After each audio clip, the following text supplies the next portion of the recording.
What's up, everybody? It's Prion Joni. So it's a rainy day here in Des Moines and I'm running errands, so I decided to take my camera just in case I decided I wanted to vlog.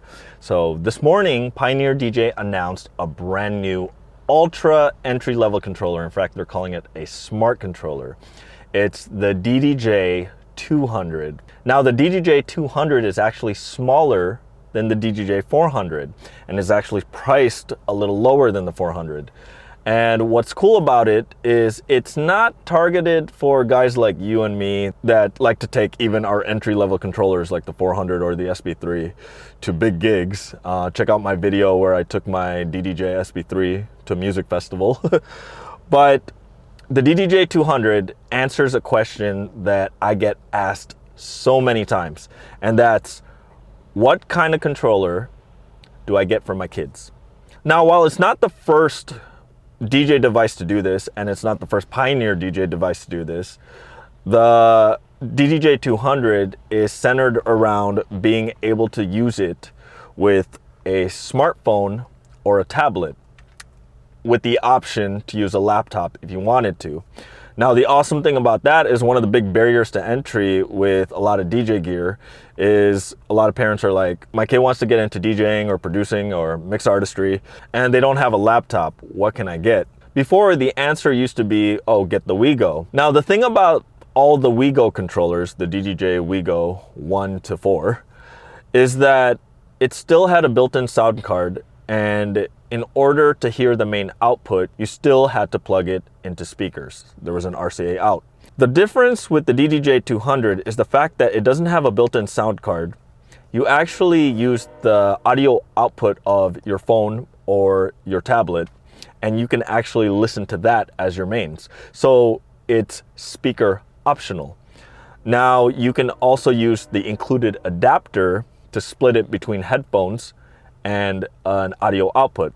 Now, like I said, this is not the type of controller that I would be gigging with, and it's not the type of entry-level controller that I would be showing you guys that I could use at a music festival. What it is, it's specifically for kids, teenagers that don't have a laptop, but do have an iPhone, because when you actually look around the world, while most kids don't have a traditional computer, a lot of kids do have a smartphone. What's also new on this is that it's utilizing Pioneer's new DJ software called DDJ, which is available both for Android and Mac OS.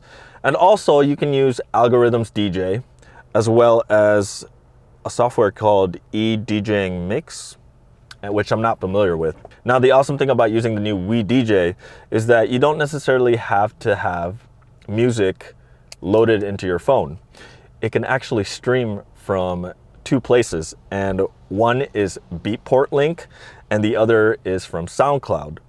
Now, if you use Algorithms DJ, some of you guys might already know this, you can stream from Spotify.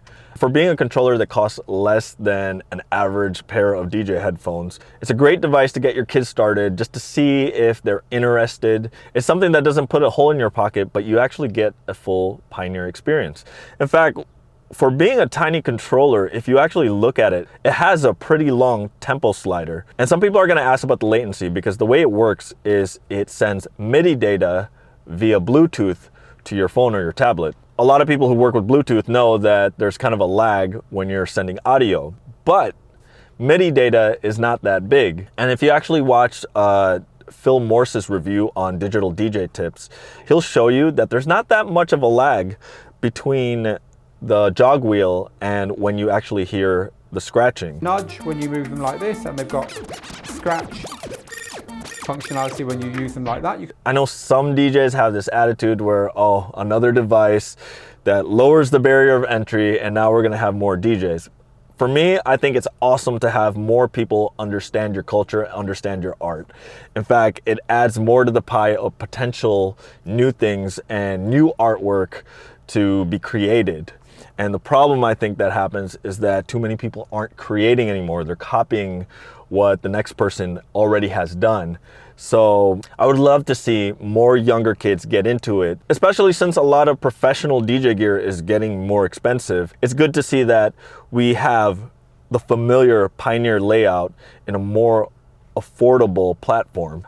And one of the things I wanted to put out there is I would love to get involved with after school programs where we can teach kids how to mix and how to spin or how to scratch. Get kids more involved with music or get involved with something that they're passionate about. And while funding at schools is not getting any better, it's awesome that we have more affordable devices that more kids can get their hands on. So yeah, it's just my quick blurb about the DDJ-200. I'm sure for a lot of you parents who are DJs, this will be also a nice little break from your kids messing up your turntables or your Nexus setup. So anyways, if you guys have any thoughts about the brand new DDJ-200, be sure to leave them in the comments below. And if it's your first time here and you found this video useful, be sure to hit that subscribe button and don't forget to click that little bell icon so you get a notification the next time I upload a video. All right, guys, it was fun. Take care.